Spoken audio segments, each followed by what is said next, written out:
Hey guys, welcome to my channel. Today we're talking about attachment to the outcome and why does attachment to the outcome impact your manifestation, or not impact it, but hold it away from you. It's like a block. And again, I'm going to make a disclaimer like I have been doing. This is my opinion. You may have a different opinion and that's absolutely fine, but this is my opinion based on the way this works for me over the last almost 6 years now that I've been using this full on. Okay, why does attachment to the outcome block you? Because attachment to the outcome is a feeling state that you have. I've said before, imagine standing in front of a mirror with your feeling state reflected back to you so you can see your feeling state. Well, you're going to see it in the mirror, aren't you? It's a done deal. You can't see something else. If you don't have something there, you can't see it reflected back to you. So that is what's going on here. Your stuck state, which is the way things are now. So your feeling state of the way things are now is what is being reflected back to you. So that is how we get stuck, basically. You can manifest when you're desperate, you can manifest when you're fearful, when you're worrying, when you're anxious. All of that is not the same as attachment to the outcome. Attachment to the outcome is a feeling of what is now. It's a feeling of lack. That's what it is really. And it may be very subtle, but it's a feeling that you don't have.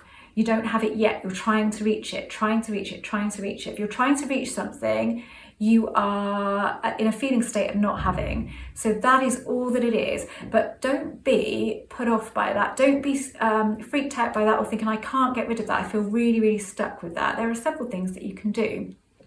If you've never looked at the Sedona Method, it might work for you. It didn't particularly work for me back in the day, but I know a lot of people that it works for, which is you would say to yourself, can I let go of this? How do I feel about this? Can I let go of it? And you will know and you'll think, no, I can't. So then you move on and you say, can I let go of the need to let go of this?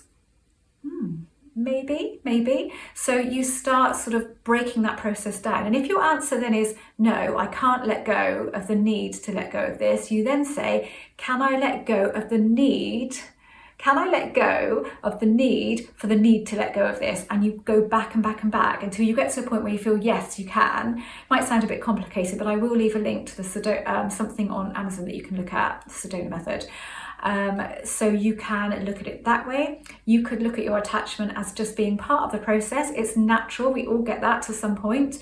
So that releases your resistance a bit. Yeah. This is part of it, but this will release. And when I'm 50%, at least sort of 50% attached, so I can still be 50% attached and still manifest, that's cool. So you give a little bit of release to your resistance that way. Or you say to yourself, I'm lucky, I can manifest whilst I'm attached. I've never tried assuming that I could manifest when I'm attached, so I don't know whether this would be, but whatever you assume is what is, isn't it? That is a fact of life. Whatever you assume is what is going on for you in your reality. So you could do that. You just need to find what works for you to help you release that bit of resistance. The key thing for me was always just accepting, and still is, accepting that I have that bit of resistance. Can I try and drop it a little bit at the moment? Yes, I'm ready to do that, or no, I'm not, and just go with the flow and think, okay, when I'm ready, that will drop. That has been the key for me. But there are several different ways that you can handle it. You could use a switch word. So you could say, okay, when I'm feeling really attached, I'm going to use this word, and it can be any word. You just make up a word that feels good to you, that's a comforting word to you, which is a flip of attachment. So you decide that when I say this word, I'm not going to feel so attached, and it's a practice thing. So you choose that word, and every time you feel that strong attachment, you use that word, and eventually that will start shifting. So there are a ton of things that you can do to help you shift attachment. But like I said, I have found the best way for me is just to accept that it's there, accept that it's part of the process, and it will shift eventually. And that is when I will see signs of my manifestation. Or see, I'm not a great lover of signs, because I think the more focused you get on signs, the more signs you see. So the more you go, oh, that sign, oh, I keep seeing signs, you can just get caught in that cycle. You just keep seeing signs because it appears that that's what you want to manifest. So I wouldn't care if I didn't see any signs. It wouldn't bother me at all. I wouldn't think, oh no, I'm not seeing signs of my manifestation. I'd rather just get the manifestation and don't care about the signs at all. Don't make them a factor, because I do know that when back in the day when I had done that, I did keep seeing sign after sign after sign and thinking, is it getting close? Because I just keep seeing signs and then nothing happened. I just constantly would see signs of it and never the manifestation. So I decided that you could get caught up in that cycle, so I ditched the idea of even seeing signs, and now they don't even come into my mind.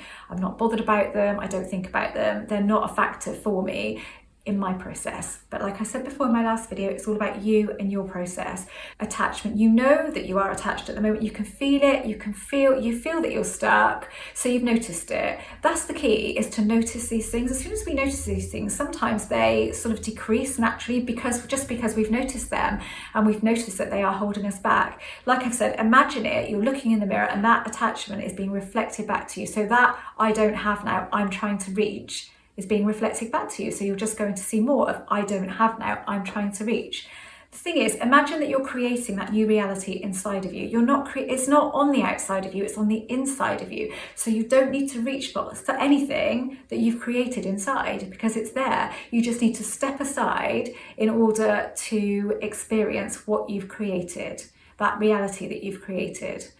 I hope this helps. I just really wanted to explain what will hold you back from manifesting, what's always held me back, but just explain that other things won't. It is purely that, because it is a vibration. So notice it and then think, how can I deal with that? Do I really need to deal with that? Can I just let it fade naturally? What is going to be the best way for me? What am I like? Do I have an addictive personality? So if I try to drop this, am I going to get stuck in that obsessive cycle of trying to drop it? Yeah, I am like that. So that's not going to work for me. So best off that I just accept that it's there and know that it will fade in time. Or if you're not like that and you like persistence, yeah, I can persist in order to let this go. I can persist in telling myself that I could tell myself I am just 20% attached now. How cool is that? I've dropped my attachment by 80%. I am now 80% detached. You know, whatever works for you. So there is not one size that fits all, but don't worry too much about that attachment. That's the thing. I think we can get so worked up about dropping attachment that we then become obsessed with dropping the attachment, and then that's just causes more attachment to that outcome. So you don't want to do any of that. You just want to make this as easy on yourself as you possibly can. Know that manifesting is just a natural thing that we do day in, day out, but we're doing it all of the time. We don't notice we're doing it. We have no attachment to certain things and they come easily.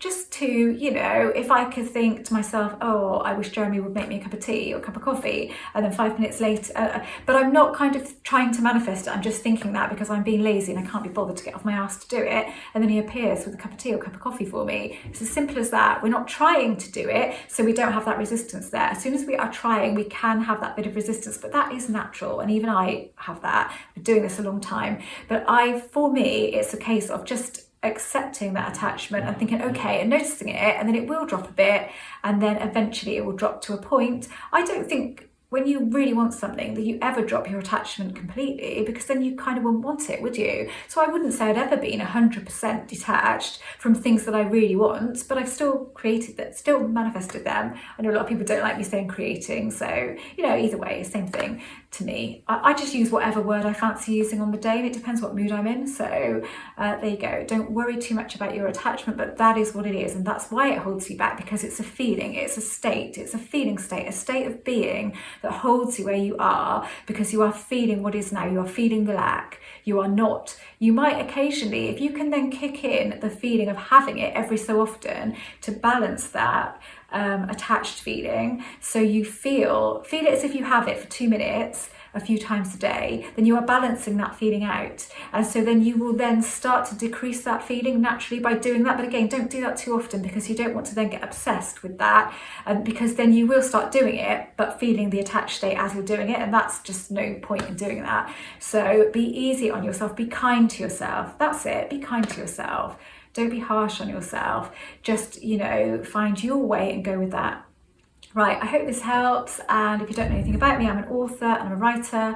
My books are listed down below. I ought to list some of my articles as well for you guys as well, so I might do that at some point. I've never written about, I think I've written about the law of attraction a couple of times, but mostly I write about relationships. So if I can dig those old articles out, find out where they are these days, then I will list them down below for you. And yeah, if you haven't subscribed to this channel, then I'd love for you to do that.